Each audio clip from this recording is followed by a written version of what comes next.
نحمده ونصلي على رسوله الكريم أما بعد فأعوذ بالله من الشيطان الرجيم بسم الله الرحمن الرحيم ملعونين أينما ثقفوا أخذوا وقتلوا تقتيلا صدق الله مولانا العظيم খুব সংক্ষিপ্ত কথা এটাই, কোনো প্রকার শিরোনাম ছাড়া, কোনো প্রকার ভূমিকা ছাড়া সোজা সাফ কথায় চলে যাচ্ছে। আমরা সংবাদ পেলাম ভারতের মধ্যে একজন পুরোহিত, হিন্দু পুরোহিত, সে ইসলাম ধর্ম এবং রাসূলুল্লাহ সাল্লাল্লাহু আলাইহি ওয়াসাল্লাম সম্পর্কে কটূক্তি করেছে এবং তাকে সমর্থন করেছে বিজেপির দুইজন নেতা। অত্যন্ত দুঃখের সাথে কথাটা বলছি, এরকম একটা বিষয় আমাদের সামনে আসবে এটা আমরা কল্পনা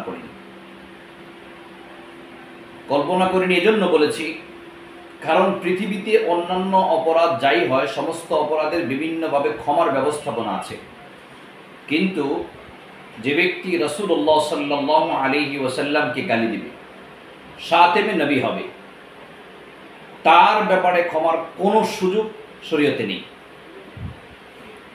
তো এইটা জানে না এমন কথা নয়, সে মুসলমান হোক কাফের হোক সকলে জানার কথাই কথা যে রাসূলুল্লাহ সাল্লাল্লাহু আলাইহি ওয়াসাল্লামকে গালি দিলে তার ব্যাপারে শরীয়তে কোনো ছাড় নাই। বিধান একটাই, তার তওবা গ্রহণযোগ্য নয়, তাকে হত্যা করে ফেলতে হবে। পৃথিবীর যে অঞ্চলেই হোক না কেন, যে দেশেই হোক না কেন, যে গোত্রের লোক হোক না কেন, পরিষ্কার বিধান, যে ব্যক্তি রাসূলুল্লাহ সাল্লাল্লাহু আলাইহি ওয়াসাল্লামকে গালি দিবে, বাস তার জন্য বিধান হলো তাকে হত্যা করে ফেলা। কোরআনে কারীমের মধ্যে সূরা কলম এর 13 নম্বর আয়াত আল্লাহ পাক বলছেন উতুল্লিম বা'দা যালিকা জানিম, যারা রাসূলুল্লাহ সাল্লাল্লাহু আলাইহি ওয়াসাল্লাম সম্পর্কে বাজে মন্তব্য করে, বাজে কথা বলে,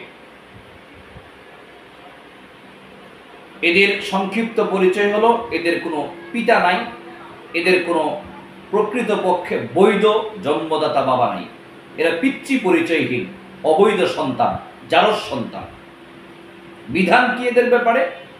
আল্লাহ তাআলা কোরআনে কারীমের সূরা আহজাব এর 61 নম্বর আয়াতে বলছেন মালউনিন আইনামা সুকিফু উখিযু ওয়া কুতিলু তাকতীলা, এরা অভিশপ্ত, এদেরকে যেখানে পাওয়া যাবে সেখানেই পাকড়াও করা হবে এবং এদেরকে নির্মমভাবে হত্যা করে দেওয়া হবে।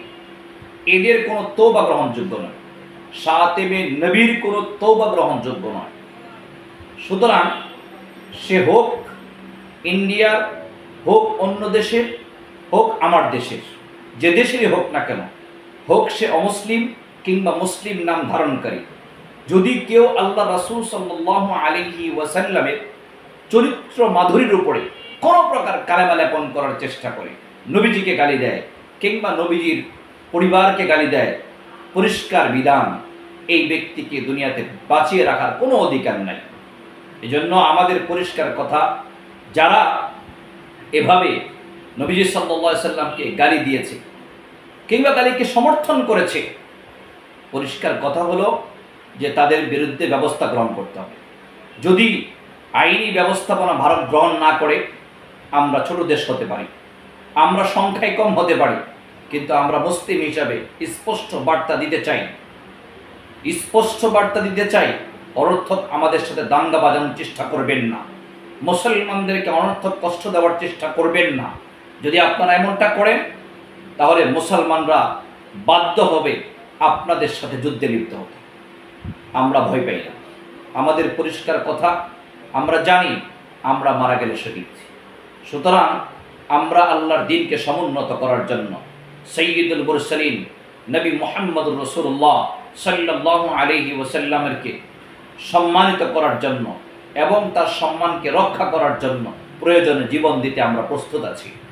পরিষ্কার কথা, তিনি হলেন সাইয়্যিদুল মুরসালিন, তিনি হলেন ইমামুল আম্বিয়া, তিনি সমস্ত মাখলুকের মধ্যে শ্রেষ্ঠ, তিনি সমস্ত মুসলমানদের হৃদয়ের স্পন্দন, তার বিরুদ্ধে কেউ কথা বলবে এটা আমরা সহ্য করব না।